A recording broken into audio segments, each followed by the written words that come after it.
The holiday of Shavuot is the holiday that put the Jewish people on the map, on the world map. What do I mean to say? It's through our Torah that the majority of the people in the world believe in God. If you count the religious Jews, which are not that many, and the Christians and the Muslims, that ends up with 2 billion Christians, 1.8 billion Muslims, and about 2 million of the religious Jews. Those are the people who believe in the Bible. Important to understand the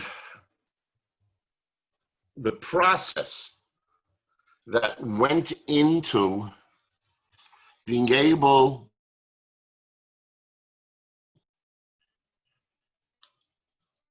to have a relationship with the Torah.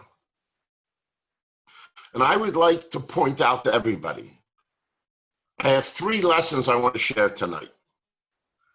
And all of them are highlighted by the coronavirus. Because I don't know if your house is like my house. By my house, no matter how many times I ask everybody, listen, I am not somebody who's going to have any impact on coming up with a cure for corona. And therefore, why are we discussing all the different theories of what corona is? Where is my opinion make a difference? But the reality is that my house, a majority of the conversations are about corona, whether we can have an impact or not. So I figured that it would be important that since the majority of, I assume most people's conversations in the last 3 months has been about corona, not about the rabbi, not about shul, not about davening, but it's been about corona. Let's see how corona interacts with our understanding of the holiday of Shavuot.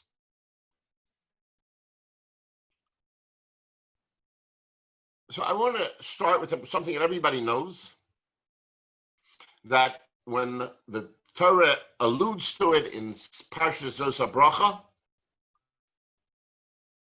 it says that before Hashem came and gave the Torah to the Jewish people, gave them the opportunity of having a relationship with Hashem and an understanding of how they are different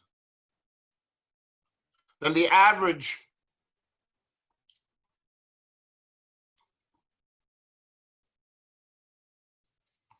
excuse me 1 second, I got to do something here.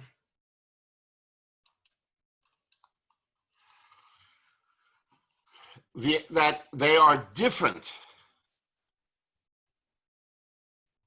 than the average person. They make a different commitment. As you know, the Gemara that says, had the Jews not accepted, says Yom HaShishi, the 6th day, and had the Jews not accepted the Torah at Mount Sinai, Hashem said, I have no hope for the future of mankind.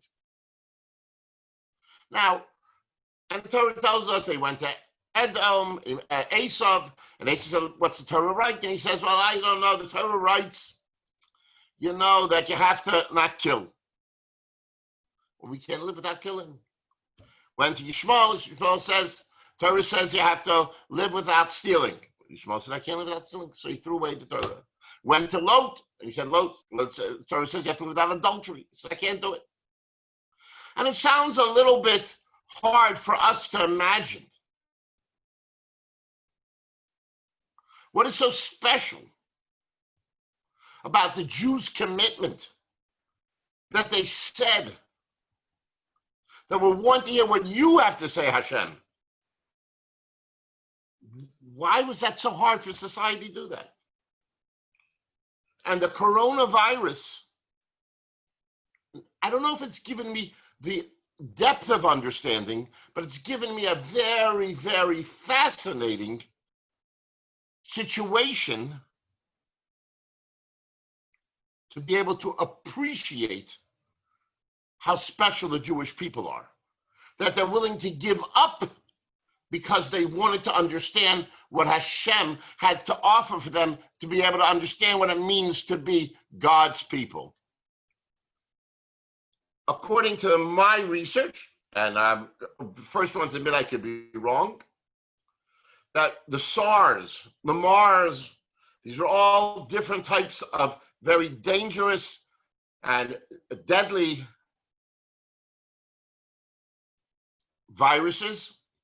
And COVA, even though they're not the same, they share one thing in common. They all started in the wet markets in China. So I don't have an exact number. How many people have died because of these viruses that started in the wet market? But I ask everybody, isn't the solution real quick and easy? Just close down the wet markets.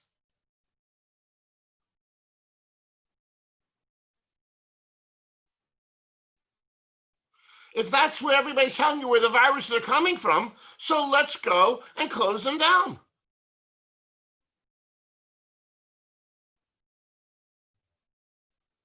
It's easy to us in America, who don't have a history of understanding defining ourselves based upon what we eat and how we eat and what gives us our sense of masculinity, what gives us our strength of power, what gives us our ability to lord over somebody else, what gives us our right to have children.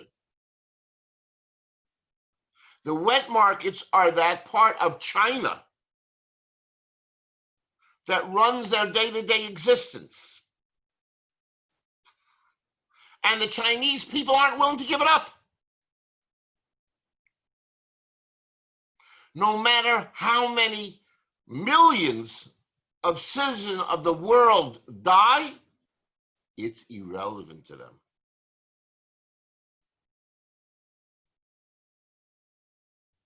This is their value system. So the first lesson we have to learn from the coronavirus is that we have to understand that people can take their values to such an extreme they can be unbelievably destructive. Do we Jews need a better proof than the Aryan race?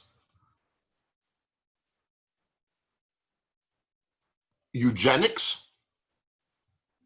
That people take and think that they understand the existence of humanity and create a alternate reality which allows them to do whatever they want. Even in our great country, which is the greatest, as far as I'm concerned, the greatest country in the world. We're not talking about Israel. But look at our history. What did we think about the American Indians?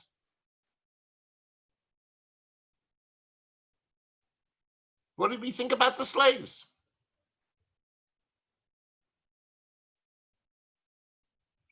We can acquire an alternate reality.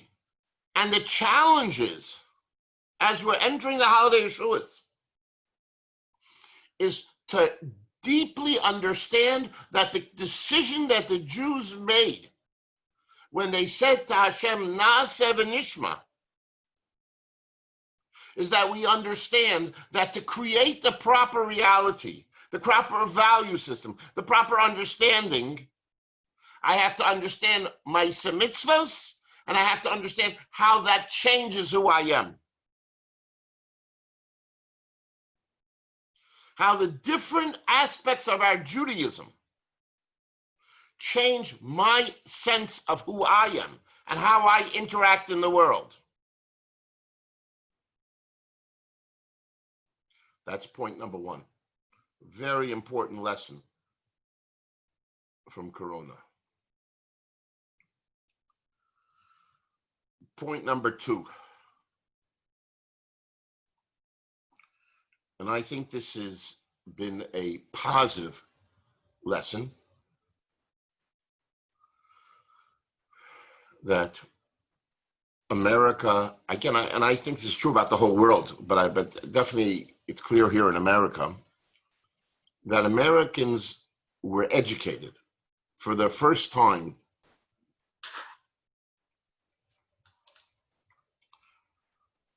They were educated that to be able to take care of their health and to be able to combat an enemy that wants to, that will undermine them and kill them, they have no choice but to stand up and make the decision of what's important and what's not important. They have to, for once, give up discretionary spending, discretionary time, discretionary vacations. That if you want to beat this enemy, which is the enemy of Corona, there's no way we can do it if we're not willing to stand up and decide what is important and what isn't important.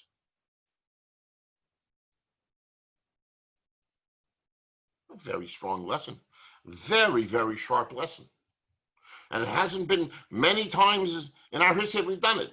Sometimes in times of war, we're able to understand it. But even in times of war, there were plenty of people getting around the law. This is the first time as a nation, as an entire nation, everybody understood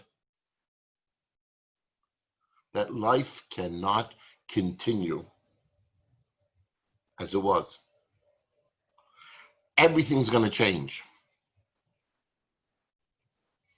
And nobody knows when it's going to end. And nobody knows how it's going to end. That idea that we have to give something up, but not because I chose, but because I don't have a choice, because I have to do whatever is best for the environment, or whatever is best to make myself not susceptible to catching the disease. I have to do everything. I would like to bring that into shape and explain that, what happened at Mount Sinai.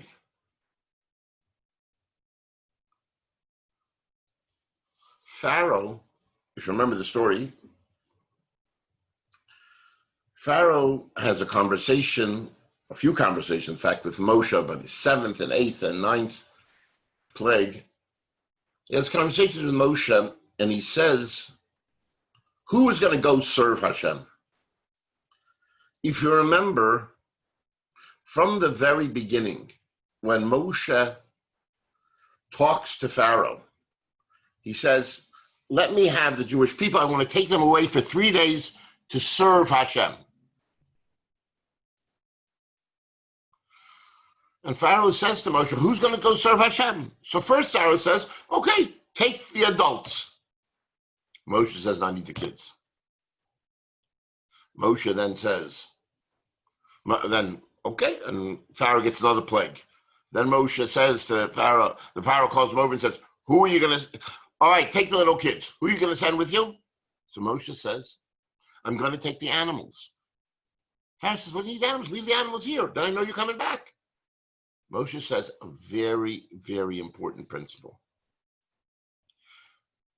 He says, when I'm going to serve God, when I make that commitment to serve God, I have to understand that I'll do whatever it takes, and there's nothing that's off the table.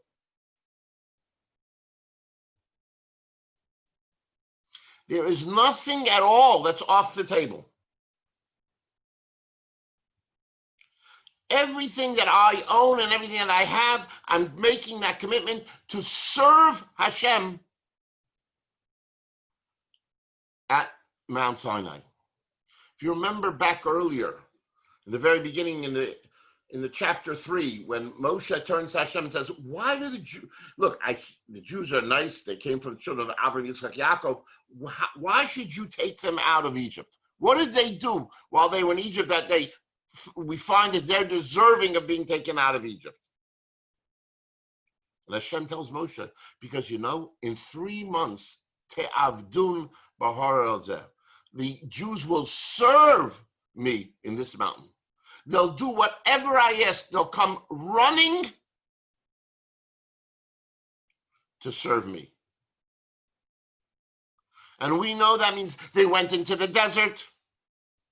They followed God where there was no food, no crops. And nobody should think that was easy. Because that ultimately is what tripped up the Jewish people in the story of the golden calf. The story of the golden calf was that the Jews, after getting the Torah on Mount Sinai, and suddenly Moshe is not there anymore, the Jews said, how are we going to feed our families? How are we going to take care of ourselves? We're in the middle of the desert. They were conscious of it. All of Parshas B'Shalach. First, after they left Egypt, then they had the story they had to go with the war with with the Egyptians at the Red Sea. Then they didn't know where they're going to get water. Then they didn't know where to get bread from. And then water a second time. And then they wanted chicken, meat, whatever the idea there is. And then they had to have a war where they fought. And that's the story of Amalek. The Jews went into the desert, went into such a non-normal environment in order to prepare themselves to go to that when they come to Mount Sinai, they'll be able to serve God completely.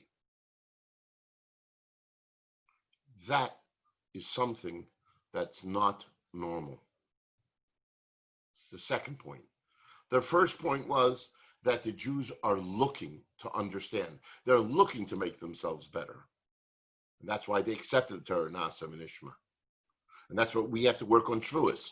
We have to understand that the Torah was given to us, and we have the opportunity through doing the Ma'aseh Mitzvahs and then learning about them to change who we are. Not to, Lord forbid, become a people that has to have wet market no matter how many people it kills. And the next thing we have to understand is that it's important enough having this opportunity to serve Hashem. As we're entering the Yom Tov Shavuos, we have to know that it's important enough that we make a commitment to serve Hashem and to work hard at it. Yes, we haven't had classes. Yes, we haven't had time for people coming to get minyanim. But it's going to be changed in the next 2 weeks. And it's going to change rapidly. I spoke to people in Switzerland, they're going back to shows already. I spoke to people in Eretz Yisrael, my brother's show already, they're sitting every other person. We're going to be back in shows soon. So Montgomery County is a little bit bunch of klutzes. We're behind everybody else. We're behind Baltimore City. Good. So it'll be another 2 weeks. But on this Shavuos, there has to be a commitment. We have to learn from Corona that if we really, truly want to conquer and change, we have to be willing to give up. We have to be willing to work hard. We have to be willing to give up all our discretionary in order to achieve that which is what is important. And that's what the holiday of Shavuos is. Ta'abdun Sahar. That's the second lesson. The third lesson is the following. Chumash tells us that when Moshe came to Mount Sinai, I think this is chapter 19, I think is verse 3, it says, Moshe Allah El Ha-Elokim. And then it says, Vayikra Hashem Elov. And then it says, Hashem called him. Some Sofer observes. He says, Moshe came up to the mountain from the perspective of din, tit for tat. Yes, God took us out of Egypt, took us out of slavery. He acquired us through the process of redeeming, and we are his slaves. And we have to be willing, and they came to the mountain with that in mind, that they are going to do whatever it has to be to serve Hashem. But then Hashem, after seeing that sense of commitment, that willingness to be an Eved, Hashem changed the conversation. Hashem asked them, are you willing to be my child?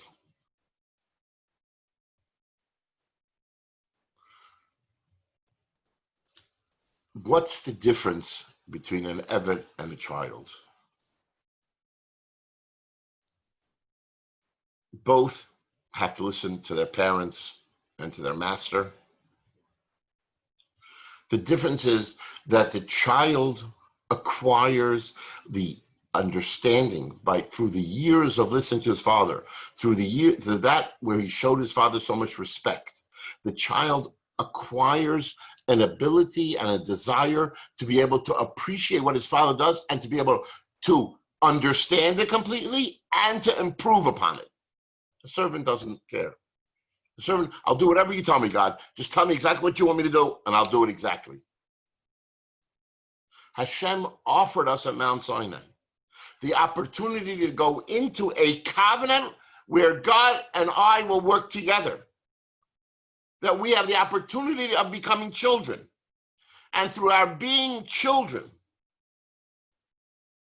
what does that mean? That means we listen, we care, and we want to understand how we can understand Hashem, what Hashem's offering us, and how we can even improve upon it. That's what it means, children. I want to know of a child in the world that does not think that he can improve what his parents did, make it better, build out a better company. Children, if you're a healthy child, you think whatever you learn from your father, you have the opportunity of improving it. I think all of us understand very well that no matter how much social distancing we've done, no matter how much quarantine we've done, nothing is substantially going to change in the world we live in today until we find a cure, until we begin to understand the virus, until we understand the implications. This has been a very, very rough time for America, because for the first time we came across a medical problem where nobody knew what they were talking about. Now it's getting better. We're having enough evidence that we can know what we're talking about. Nobody knows what really works, what doesn't work. It was very challenging for us. And what did it do? How did it affect America? I found it very impressive that the way it affected America, and I'm very proud of this, is that the financiers, the men who have huge amounts of money, people in companies, the scientists, the doctors, the laboratories, the government agencies, all came together to find the cure. Because they understood it was something so important that for once they were willing to let down each one of their own territory. The government people understood that if they would impose too many restrictions, too many rules and laws on the scientists, we will never acquire the vaccine we need.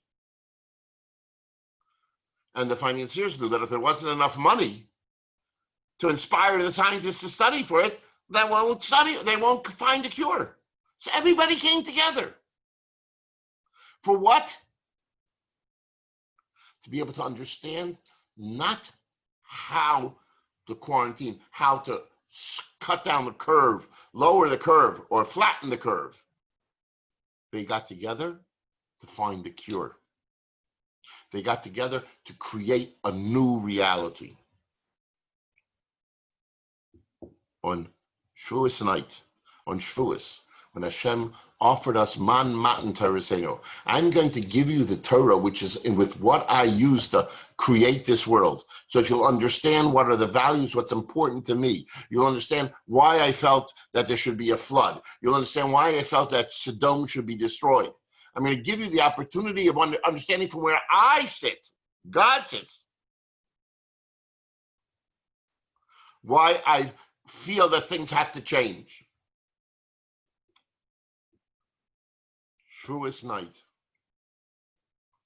many thousands of years ago, the Jews all came running to Mount Sinai, and for the one time in our history, they were all together because they understood that this act of Maimed Har Sinai was going to be the opportunity to understand and appreciate all of man's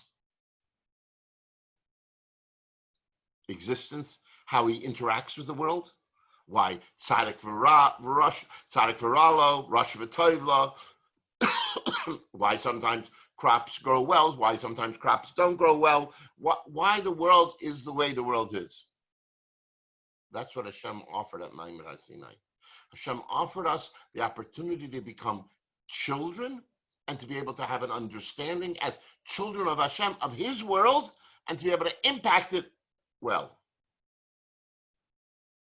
With this last insight, that when you have a chance to re-understand how the world should operate, how the world should be, where is the purpose of prayer? What is the purpose of learning? What is the purpose of treating your fellow man with respect? What is the purpose of benching? What is the purpose of all of what the Torah offers us? To be able to get an understanding and to be able to see how that can change who I am and create the cure. That's something that is worthy of running to and worthy of us all coming together to find that and to understand it. So this holiday,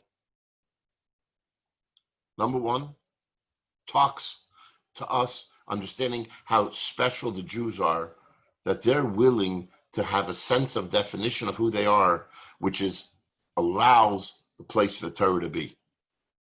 B'nai Avram Yitzchak Yaakov, it's that it's all about what Hashem sees as right. It's not like Esav, it's not like Yishmael, it's not like Chinese. We have to figure out what is right, and that's point number one. Therefore, that's what we have to be thinking about. Point number two is that we have to make this decision that when we choose the Torah, as we mentioned earlier, we have to understand that we have to give up. We have to be willing to serve as servants and to be able to give up that discretionary. Just like we learned from Corona, the only way we can stop the virus, the only way we can build a healthy Jewish people is if we accept that we have to be willing to give up that which is not important in order to have the appropriate Judaism. And the point number three is that all of this is the first step in getting an in-depth appreciation, understanding the underpinnings, understanding how the world goes round and around from a perspective of Hashem's interaction with the world. And the question is, as we're entering the holiday of Shavuot, are we going to focus on Corona and worry about when we can get back into Shul? Or are we going to focus upon each and every one of ourselves, how I can make myself into somebody that understands and does not allow other values to dictate how I relate to the Torah? Can I be somebody who's giving up other parts of my life because the Torah is most important? And can I spend my time trying to understand with tremendous depth what the Torah is offering us? I'd like to end with one last thought. It's a very, with everything I said, it's a very beautiful thought. We all know that the holiday of Shavuot is heavily associated with King David. King David, the Melech, the king of the Jewish people. There are two facts that are known about King David in common lore. One is that he's the author of Psalms. Two is that at birth, Adam saw that he was going to live 3 hours. And he decided to give him 70 years of his life. And the question is asked, and the Panavish Rav asks it and answers, what is the Medrash trying to teach us that it was a gift from Adam? So the answer I'd like to offer and to explain that, the Panavish Rav offers it with my elaboration and explain why it's so important part of Shavuot. King David was the king of the entire Jewish people. He was the first king. Shaul was not successful at that. King David was, and he created and united the Jewish people. He also was the one who created a book of prayers that could be used by any Jew in any situation. There has never been a time where somebody had to create another prayer because of the fact that David didn't cover it. They might create another prayer because they want to have their own personal prayer. We talk about that all the time. You can daven what the rabbis tell you, and you can daven your personal prayer. Personal prayers have their place in Judaism. But King David did something that was so special. King David, in his 150 Psalms, covered all of existence, all the situations, sadness, glory, when I feel bad about myself, when I feel insecure, when I feel trusting. Every one of them has a psalm in there. That's because King David looked at Shavuot, understood what Shavuot was, understood the entirety of the Jewish people, that within him lied that message, that he understood the key of understanding how to give the Jewish people the health they needed to counteract all the actions of life. That's what the Psalms are. The Psalms are ways for us to talk to Hashem, dealing with all the emotional realities. And that can only happen from somebody who was gifted the life of Adam, the first man, because he saw from one end of the world to the other. Adam, from who's somebody who was there, who within him lies all of humanity, and King David, who took on top of having Adam, was represented the entirety of the Jewish people, was somebody who was able, through using the Shavuot, to be able to give us the cures or the ability to attempt a cure for all our problems, which is what the Hillam is. So I'd like to end with a bracha that everybody in the community sit back, a lot of free time, without shul and speeches and singing Hallel. You have a lot of time this holiday. Don't spend so much time talking about Corona. There's very little any of us can do about it. Spend more time thinking about how to use our heritage to make a better world which we live in. We can't change the world for everybody. We can change it just for ourselves. Start with our own families. Start with thinking about what makes us special. Start with understanding how we can connect. Start with an understanding of that we can make a difference. We can live without going out to a restaurant for 3 months. See what we can do and how we can acquire the relationship that Hashem is offering us with Shavuot, and to be able to come up with solutions, with in-depth solutions of all our problems. Thank you very much. Have a great Shavuot, everybody. Thank you, Rabbi. You're welcome.